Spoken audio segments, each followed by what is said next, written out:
ओम परमात्मने नमः। त्रिगुणविषया निस्त्रे गुण्यो भवार्जुन।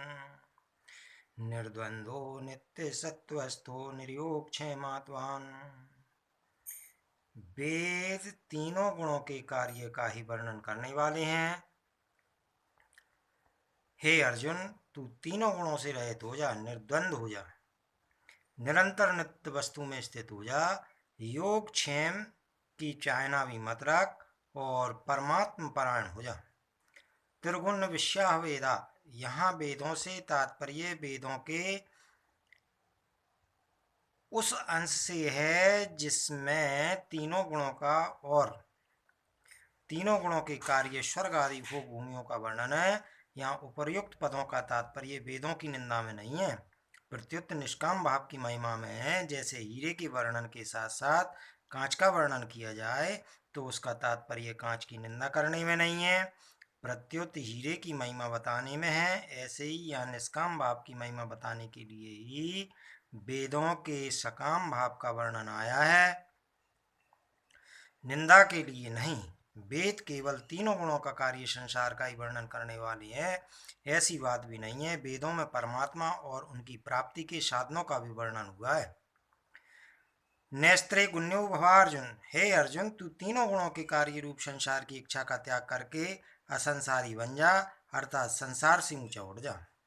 निर्द्वंद, संसार से ऊंचा उठने के लिए राग द्वेष आदि द्वंद्वों से रहित होने की बड़ी भारी आवश्यकता है, क्योंकि ये ही वास्तव में मनुष्य के शत्रु हैं, अर्थात उसको संसार में फंसाने वाले हैं। इसलिए तू संपूर्ण द्वंद्वों से रहित हो जा।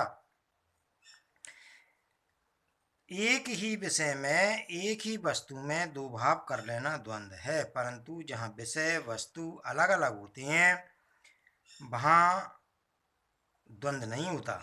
जैसे प्रकृति और पुरुष, जड़ और चेतन, इन दोनों को अलग अलग समझना द्वंद्व नहीं है।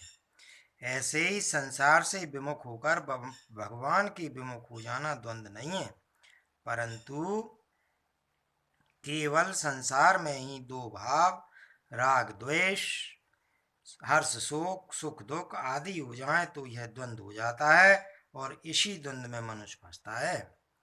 यहाँ भगवान अर्जुन को निर्द्वंद होने की आज्ञा क्यों दे रहे हैं? कारण है कि द्वंद्वों से सम्मोह होता है, संसार में पछाहट होती है। जब साधक निर्द्वंद होता है तभी वह दृढ़ होकर वचन कर सकता है। निर्द्वंद होने से साधक सुख पूर्वक संसार बंधन से मुक्त हो जाता है। निर्द्वंद होने से मूर्ता चली जाती है। निर्द्वंद होने से साधक कर्म करता हुआ भी बनता नहीं है। तात्पर्य है कि साधक की साधना निर्द्वंद होने से ही दृढ़ होती है। इसलिए भगवान अर्जुन को निर्द्वंद होने की आज्ञा देते हैं। दूसरी बात, अगर संसार में किसी भी वस्तु व्यक्ति आदि में राग होता तो दूसरी वस्तु व्यक्ति आदि में द्वेष हो जाएगा, यह नियम है। ऐसा होने पर भगवान की अपेक्षा हो जाएगी, यह भी एक प्रकार का द्वेष है। परंतु जब साधक का भगवान में प्रेम हो जाएगा तब संसार से द्वेष नहीं होगा, प्रत्युत संसार से स्वाभाविक उपरति हो जाएगी। उपरति होने की पहली अवस्था यह होगी कि साधक का प्रतिकूलता में द्वेष नहीं होगा, किंतु उसकी उपेक्षा होगी। उपेक्षा के बाद उदासीनता होगी और उदासीनता के बाद उपरति होगी। उपरति में राग द्वेष सर्वदा मिट जाते हैं। इस क्रम में अगर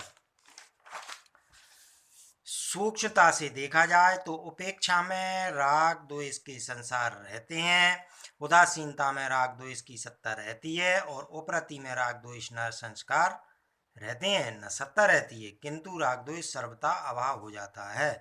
नित्य सत्वस्थ द्वंद्वों से रहित होने का उपाय यह है कि जो नित्य निरंतर रहने वाला सर्वत्र परिपूर्ण परमात्मा है, तू उसी में निरंतर स्थित रह। निर्योग क्षेम, तू योग और क्षेम की इच्छा भी मत कर, क्योंकि जो केवल मेरे परायण होते हैं उनके योग क्षेम का वहन मैं स्वयं करता हूँ। निर्योग क्षेम अपर्याप्त वस्तु की प्राप्ति का नाम योग है, और प्राप्त वस्तु की रक्षा का नाम क्षेम है।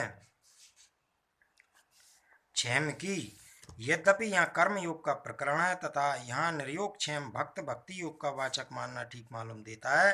कारण कि भगवान से अर्जुन को जगह जगह भक्त होने के लिए आज्ञा दी है, और अर्जुन को भक्त रूप से स्वीकार भी किया है। भगवान ने अपने को भक्तों का योगक्षेम बहन करने वाला भी बताया है। आत्मवान, तू केवल परमात्मा के परायण हो जा, एक परमात्म प्राप्ति का ही लक्ष्य रख।